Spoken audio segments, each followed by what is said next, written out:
တော်တော်အင်းဒီပါဒီနေ့ကကျွန်တော်မျိုးရင်းကခွေးအားသေးကျွေးမလို့ကောင်ကယူတရားလာခွေးရဲ့ဟိုပါဘောနော်အစားကောင်းလို့အားသေးတပုံယူပေါ့နော်delicious food supplement ခွေးကြီးဆိုလို့ရှိရင်သူက8000တော့ကျွေးရတယ်ပြောတယ်ဆေးရတယ်ဒီမှာခဏထုတ်ထားနော်8000တော့မကတော့ခွေးကြီးက2កောင်ရှိသူကကျွေးတော့ခွေးက2កောင်လုံးရှိတယ်သူကဂင်းကက်ဆိုလို့ခေါ်သူကကြီးပဲဘောရရထဲတော့ကြီးတယ်ဒီကောင်ကကျိုးတော့ကြောက်စရာအထီးနဲ့အမနည်းနည်းချင်းတစည်းရင်ကျွေးလူမလားမသိ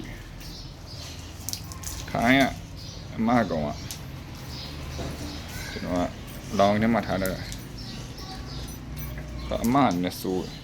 ချောင်းနဲ့ကြောက်နေဟိုတော့ဟိုလူရင်တာပေါ့နော်အကောင်ကကြီးတော့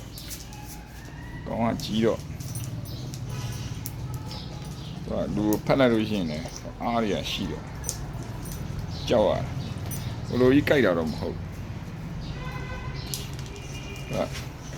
ရုပ်တာဆိုတာယင်းခိုင်းအမတော့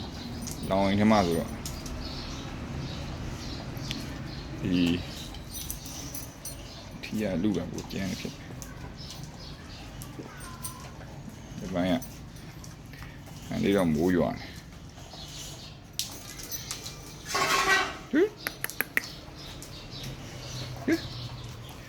အမကျွေးရှင်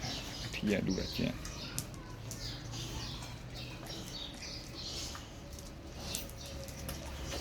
ထီရလူကအမလည်းကျန်းကြီးပဲခွေးရပြမယ်ခိုင်းထိုင်နေထိုင်တော့ဆိုင်ထိုင်ကုန်နဲ့တော့ကြီးရခွေးရကျန်းကြီးတာမတိတာကောင်းမွေးတဲ့လူနေတယ်ဒီဒီအီတလီကခွေးတစ်မျိုးပေါ့နော်ဒီမာဖီးယားဂိုင်းတွေမွေးတဲ့ခွေးလို့ပြောတယ်တရုတ်ပြည်မှာကျတော့မွေးကြတယ်ဟိုအမှမွေးတာနေတယ်ကြီးပဲကောင်းကြအဲ့တော့ကျွန်တော်ထဲဝင်တော့မယ်ခွေးကဂျုံတုံးလေးရိုက်ပြတာပေါ့နော်ကြီးရဟိုလမ်းဟိုလိုက်ကြောက်စရာအဲ့တော့ကျွန်တော်ထဲဝင်တော့မယ်အဲ့တော့အားလုံးကို see you next time bye bye ရုပ်ကနေတိတ်